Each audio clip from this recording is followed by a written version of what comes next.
Hello friend, good evening. আমি অনুভা। আমার আরও একটি নতুন ব্লগে সবাইকে স্বাগত। তো এখন হচ্ছে সন্ধে 6টা, আর এখন থেকে আমি তোমাদেরকে সাথে নিয়ে আমার নতুন ব্লগটা শুরু করলাম। আই হোপ আজ ব্লগটা তোমাদের একটু হলেও ভালো লাগবে।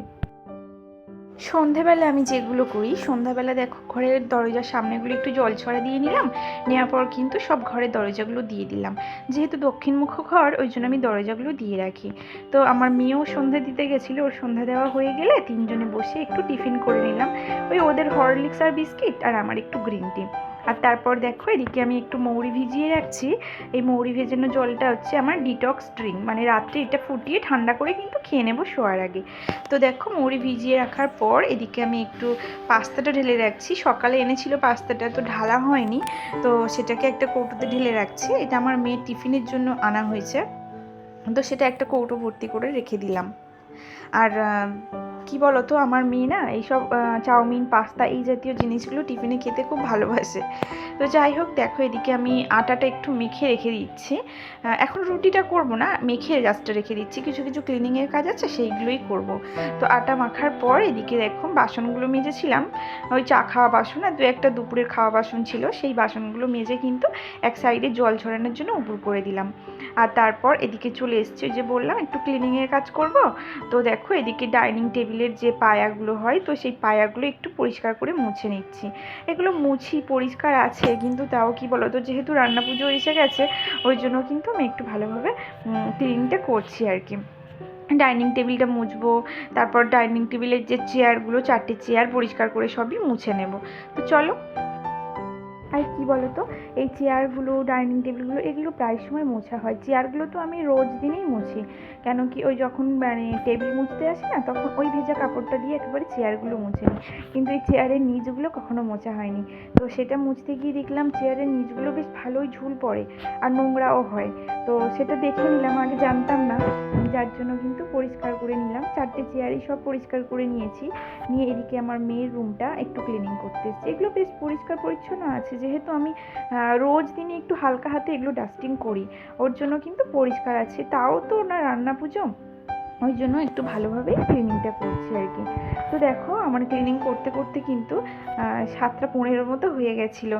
আমি কিন্তু ভিডিওটা শুরু করেছি তখন সন্ধ্যে 6টা থেকে। তো যাই হোক, দেখো এদিকে আমি জানালাগুলো একটু মুছে নিলাম। নেওয়ার পরে মেয়ের যে খাটের পাড়নগুলো আছে, তো ওই খাটের পাড়নগুলো পরিষ্কার করে একটু মুছে নিচ্ছি।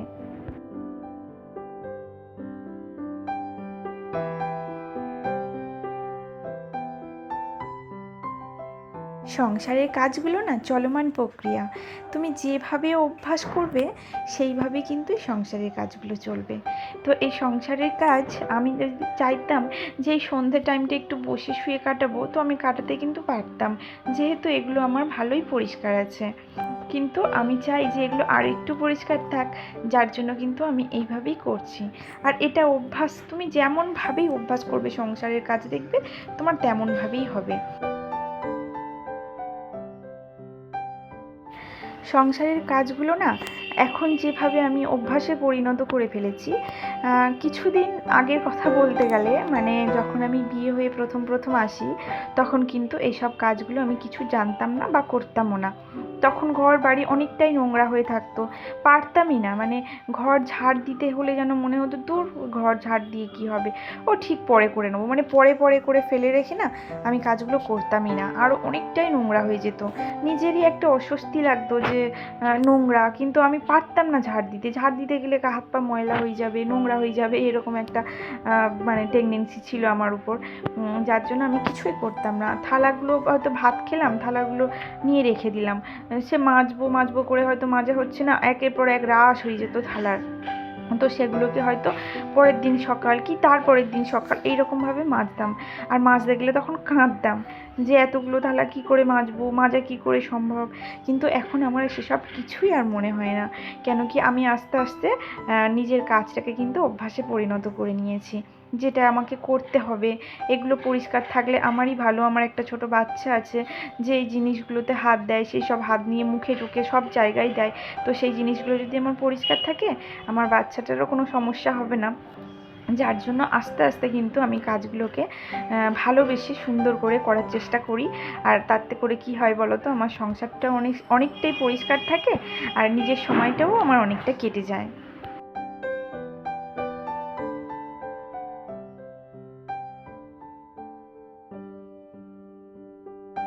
তো যাই হোক, দেখো বন্ধুরা, তোমাদের সাথে গল্প করতে করতে কিন্তু আমার অনেক কাজই কমপ্লিট হয়ে গেছে। আর এদিকে আমি চলে এসেছি রাত্রে ডিনার বানাতে। আটাটাকে না মেখে রেখে দিয়েছিলাম অনেকক্ষণ, তো দেখছি অনেকটাই নরম হয়ে গেছে। তো যাই হোক, আমি রাত্রে বানাচ্ছি রুটি, আর রুটির সঙ্গে দুপুরে সবজি আছে, কুমড়ো পুঁই শাকের একটা নিরামিষ চচ্চড়ি করেছিলাম, সেটাই আছে। তো সেটা আমি আর আমার হাজব্যান্ড খেয়ে নেব রুটি দিয়ে, আর আমার মেয়ে কাঁচা আমের জেলি দিয়ে খাবে।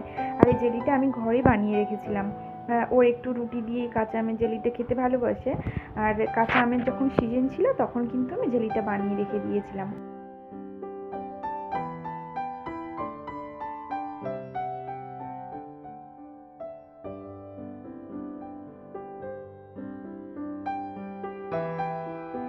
তো রুটি করার পর না আমি একটু এরকম রোজ দিনই এটা করার চেষ্টা করি, গ্যাস ওভেন স্ল্যাব এগুলোকে একটু ভালো করে মুছে রাখি, আবার সকালে উঠেও একটা ভেজা কাপড় দিয়ে মুছে নিই। তো এটা মুছে পরিষ্কার করে রাখলে কি হয় বলো তো, আরশোলাটা হয় না, না হলে নোংরা হয়ে পড়ে থাকলে দেখি আরশোলা হয়। তো যাই হোক, তারপর আমি এদিকে রাত্রে ব্রাশ করে নিচ্ছি খাওয়ার পর। আর এটা অ্যাজ ইউজুয়াল আমি রোজ দিনই করি, সকালে দুপুরে আর রাত্রে। তো ব্রাশ করার পর একটু পায়চারি করছি বারান্দার মধ্যে।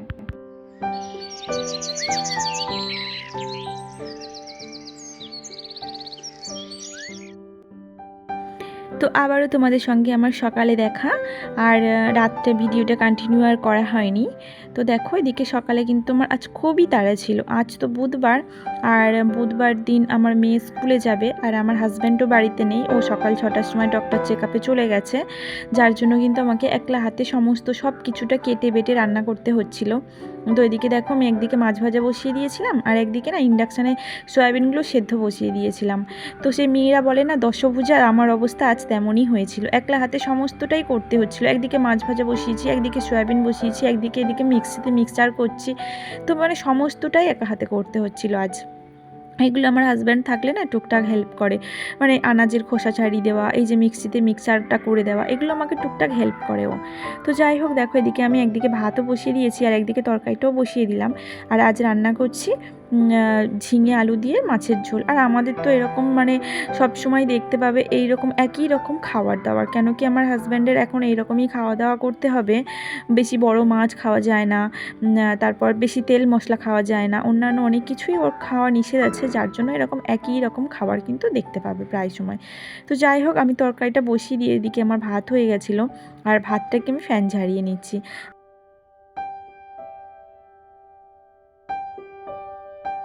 এদিকে আমি সয়াবিনটা এবার একটু নিংড়ে নুন হলুদ মাখিয়ে রেখে দেবো। আর তারপর মেয়ের আজ টিফিনে একটু পাস্তা বানিয়ে দেবো। তো চলো তোমাদের সঙ্গে একটু গল্প করে যাক। তো দেখো, আমি না কাল অনেকটা অল্পের জন্য আমাদের দুটো প্রাণ কিন্তু রক্ষা হয়ে গেছে। কি হয়েছে বলো তো, কাল আমি আর আমার শাশুড়ি মা দুজনে বিকালে একটু হাঁটতে বেরিয়েছিলাম। আর আমাদের হাঁটতে যাওয়া বলতে আমাদের ওই যে কলেজ মাঠ, আগের ভিডিওতে দেখিয়েছিলাম, ওই কলেজ মাঠের দিকেই যাওয়া হয়। আর আমাদের কলেজ মাঠে যেতে গেলে না রেল লাইন টপকে যেতে হয়। তো ট্রেন আসছে, আমরা দুজনে কেউ খেয়াল করিনি, এতটাই দুজনে মাথা নিচু করে গল্প করতে করতে যাচ্ছি যে ওদিকে কোনো খেয়ালই নেই। তো তারপর ট্রেনটা একদম কাছে, দুটো লোক মানে দেবদূতের মতো এসে দৌড়ে এসে আমাদেরকে ঠেলে দিয়েছিল। তো আমি মানে একটু পা বেঞ্চে গেছিলো, মানে পড়ে যাচ্ছিলাম, আর আমার শাশুড়ি মা প্রায় পড়েই গিয়েছিল, আমি হাত ধরে টেনে নিয়েছিলাম। তো মানে খুবই অল্পের জন্য আমাদের দুজনের প্রাণটা কিন্তু রক্ষা পেয়ে গেছিলো। মানে আর একটু হলে যে কত বড় ক্ষতি হয়ে যেত তার কোনো ধারণা নেই, মানে এতটাই গল্পে আমরা মত্ত, কি আর বলবো। কাল খুবই অল্পের জন্য আমরা বেঁচে গিয়েছিলাম। তো সত্যি সেই দিনটা মানে সেই মুহূর্তটা ভাবলে না গায়ের মধ্যে এখনও শিউরে উঠছে, মানে খুবই ভয় লাগছে, এমন একটা বাজে ঘটনা আমাদের সঙ্গে ঘটে গেছিলো। তো যাই হোক, দেখো এদিকে কিন্তু আমি মেয়ের টিফিনটা বানিয়ে নিচ্ছি। তরকারি ভাত হয়ে গেছিলো, একটা তরকারি ভাত, তো ওদিকে মেয়েকে খেতে দিয়েছে, এদিকে কিন্তু ওর পাস্তাটা বানিয়ে নিচ্ছি। আর আমি কিন্তু এইভাবেই পাস্তা বানাই। পাস্তাটাকে প্রথম ইন্ডাকশানে একটু সেদ্ধ করে নিয়েছিলাম, নেওয়ার পর না ঠান্ডা জলে দিয়ে নিয়েছিলাম, নিয়ে একটু সামান্য তেল দিয়ে না পাস্তাটাকে মাখিয়ে রেখে দিয়েছিলাম, যাতে করে কি হয় বলো তো, তেল দিলে আর পাস্তাটা জড়িয়ে যায় না। তো তারপর দেখো তেলের উপরে দুটো ডিম ভেজে নিলাম, নেওয়ার পর এদিকে কিন্তু পেঁয়াজগুলো দিয়ে ভাজা ভাজা করে একটু আলুগুলো ভেজে নেব। আর আলুগুলো ভাজার পর না তার উপরে কিন্তু পাস্তাগুলো আমি দিয়ে দেবো। পাস্তাগুলো দেওয়ার পর একটু নাড়িয়ে চাড়িয়ে নিয়ে তারপর কিন্তু ডিমগুলো দিয়ে দেবো। আর আমার মেয়ে কী বলতো, পুরো পাস্তার সঙ্গে কিন্তু ডিম দিলে খাবে না, মানে অল্প একটু পাস্তার সঙ্গে ডিমটা মিশিয়ে দিলাম, আর তারপর ওর জন্য মানে ভেজে রাখি ডিমটা, ওকে আবার মানে উপরে একটু ডিমটা দিয়ে দিতে হয় বেশি বেশি করে। তো আর আমার মেয়ে, তোমাদেরকে তো আগেই বলেছি, এই পাস্তা চাউমিন এই ধরনের ফাস্টফুড জাতীয় জিনিসগুলো না টিফিনে যদি ওকে দেওয়া যায়, ও কিন্তু টিফিনটাই বাড়িতে ফেরত আনবে না।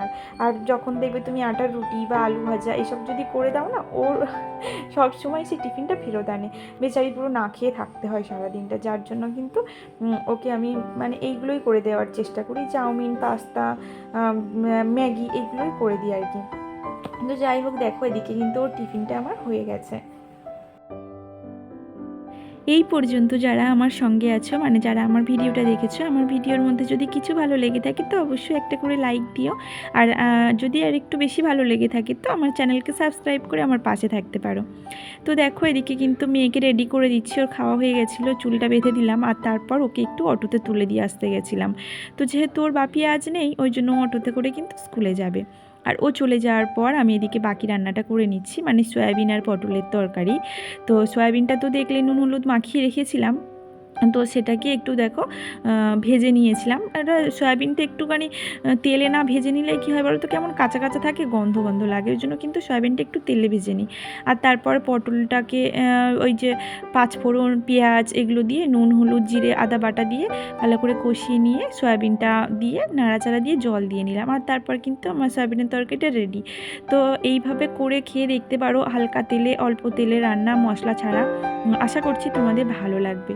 তো আজ এই পর্যন্তই ভিডিওটা আমি শেষ করছি। তো সবাই খুব ভালো থেকো, সুস্থ থেকো, দেখা হচ্ছে পরের ভিডিওতে। টাটা।